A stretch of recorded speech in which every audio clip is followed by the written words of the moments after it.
Hello, and welcome back to my little fashion corner. Originally, I wanted to start covering 90s and noughties TV show fashion and movies too, but I've decided to kick it off with something more recent, more modern, something we as a family have watched fairly recently. In the future, we're going to cover on-screen fashion, regardless of the streaming service provider or era which it belongs to. Now, in general, I do not aim to speak about the plot of this show or movie, but should you be worried about any accidental spoilers, best to put a pin in this one and come back to it later when you're done with the TV show or said movie, and just enjoy this video. Now we're starting with Only Murders in the Building.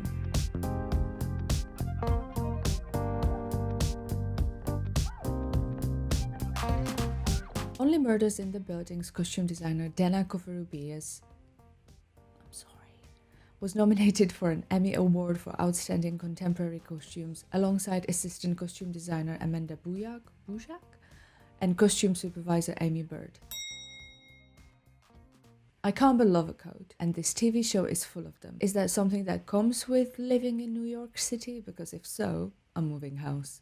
Episode 1 opens strongly with Martin Short, aka Oliver Putnam, our favorite Broadway almost director, wearing this stunning number. This double-breasted long line coat in purple was designed by Haider Ackerman, Colombian-born designer residing in Paris. Looks like it's a 2020 design, so if you're after it, pre-loved shops are your best option, which is probably for the best, as the original retail price was $2,631. Oliver loves the scarf, and so do we.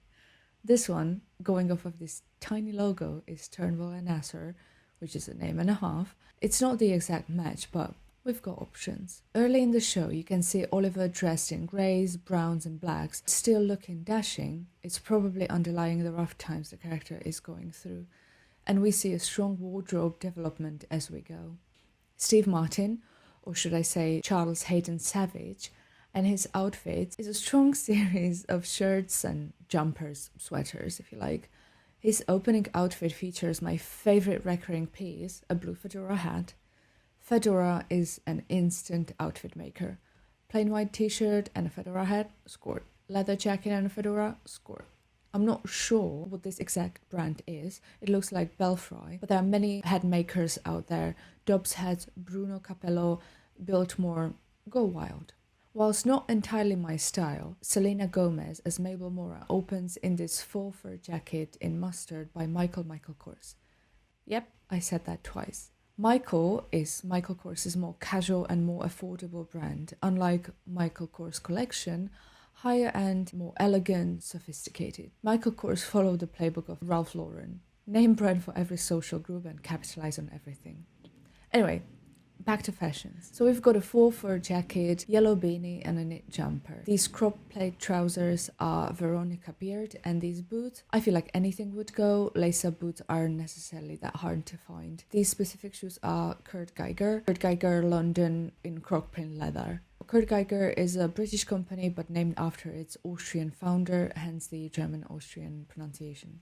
Selena Gomez as Mabel Mora. One of the most memorable outfits of season 1 is definitely this gold dress, worn in the party that happened in the past and is referenced across the season. This strapless mini sequin dress is by Batchley Mishka, a fashion label of Mark Batchley and James Mishka. They produce designs mostly influenced by old Hollywood's glam, and if you're in need of a sparkle, check out Batchley Mishka. And speaking of, this gorgeous sequin dress Mabel wore for the opening night that is also Batchley Mishka.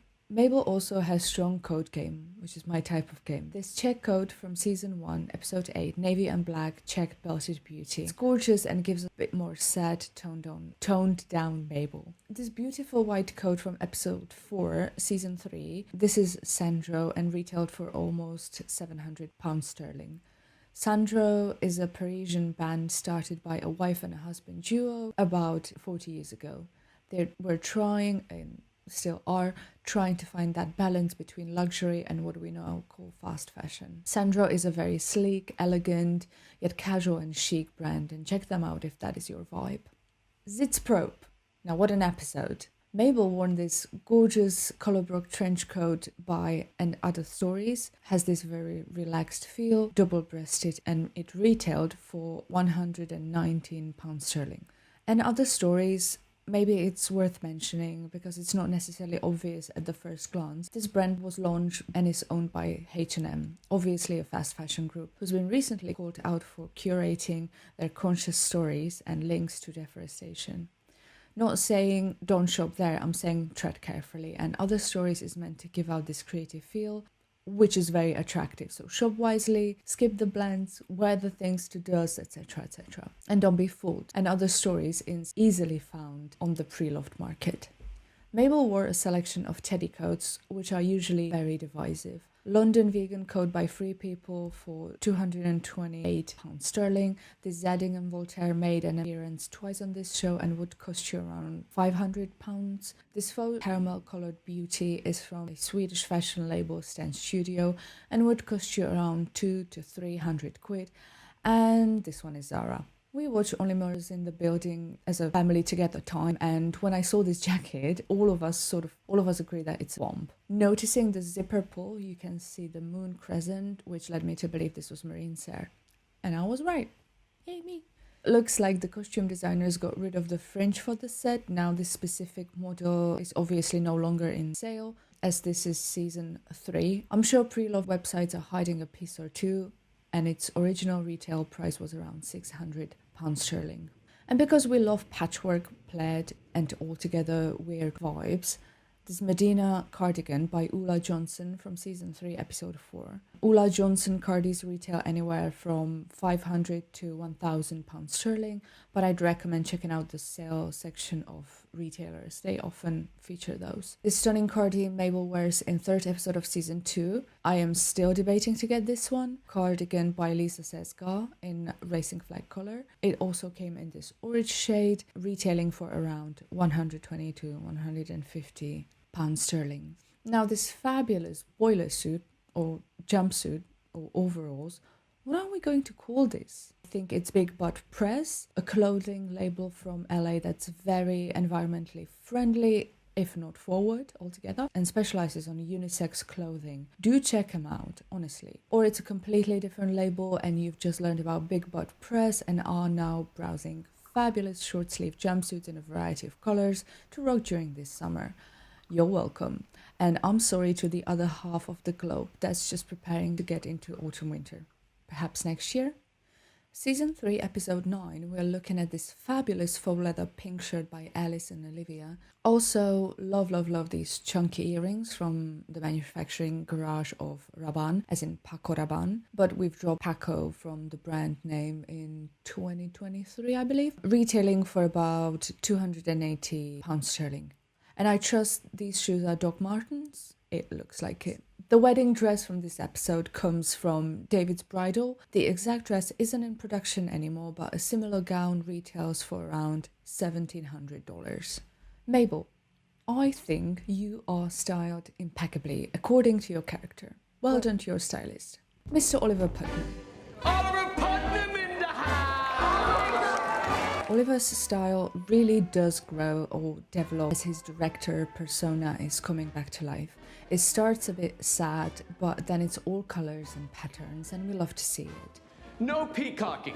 This double-breasted plaid Zara brown, it's not a bad coat, not at all, and it's very fitting to the time in the story. This fabulous mixed plaid coat by J. Crew from season 3, episode 4 is just absolutely lovely. J. Crew's top coats are in the range from £500 to £700 sterling, depending on what exactly are you going for. And as I've mentioned, these lovely scarves are probably Turnbull and Asser, but any brightly coloured combination of a cashmere or silk scarf and a fitted top coat will do. I did try to look for this mysterious black and cream scarf with the New York City skyline on it, but quite unsuccessfully so. And the show's stylist said that they found it in a thrift store. So anyway, we love colours and we love patterns for artist and director Oliver Putnam, and we just want more of that.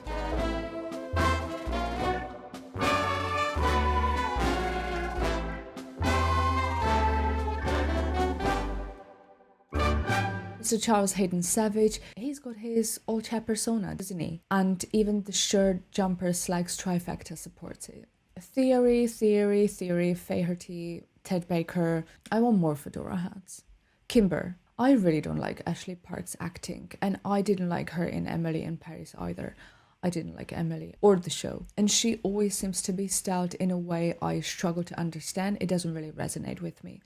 But I do have a few pics of her wardrobe. There's a very lovely robe by Raya collection we'd seen in the episode opening night. Stunning. I really like this sparkle wrapped dress by Ganni. It has this gorgeous green detail of the lining and the buttons. It's still online. You can find it currently on sale, but originally retailed for £345 sterling. And that's it from Kimber. Meryl Streep as Loretta. Oh my God, it's me! Oh, I'm so sorry. Oh, I'm sorry, it's me. Isn't it? In episode 1 of season 3, wore this fabulous Chamberlain printed velvet blazer by L'Agence, originally retailing for over £700 sterling. It's a suit. You can get matching flat trousers and serve all sorts of looks. And equally gorgeous is this quilted velvet coat with a floral print by Rode, priced at $425. It's very funky. I think it would look great in London as well. And last but not least is Cara Delevingne as Alice. I love this miniskirt, and that's 3 people. And that's all we need to know apparently. This star-printed jumpsuit, boiler suit thingy, ensemble, let's call it an ensemble, is from the creative workhouse of Pistola, retail price of $168. Pistola Denim is an LA brand, women's wear, for women, by women kind of brand, and they have some good fashions. Go have a look if that is local to you. And this amazing speckled sweater that Alice shared with Mabel, who wore it in the first season, that's thrifted. And I love that. I love me some pre-loved pieces. And internet people put their creative minds and hands together to come up with patterns and yarn combos to recreate this sweater. Do you know what? Sometimes I love internet people. They're great, unless they're not. Only Murders in the Building is a parade of fabulous knitwear and coats, which again makes me think that I should live in New York City because living there is incredibly stylish / cool. And it's quite enjoyable to see that the entire cast isn't wearing designer items just to make them look good, which happens more often than not. Plus, I'm incredibly happy to see Hollywood set stylists out there talking about thrifting for set because they're on a budget, and aren't we all? I first noticed that with Schitt's Creek, and I was ecstatic how open they were about it. And maybe that's why pre-loved market boomed so much. No, it isn't, but it's great. I love to see it. Let me know how you've enjoyed this selection. Let me know if you've seen Only Murders in the Building. Let me know how you liked it. Let me know how your day went, or is going. Thank you for putting up with me till the very end. Like and subscribe if you haven't already. I appreciate you being here and hope you're having a great day. And I'll see you in the next one. Bye!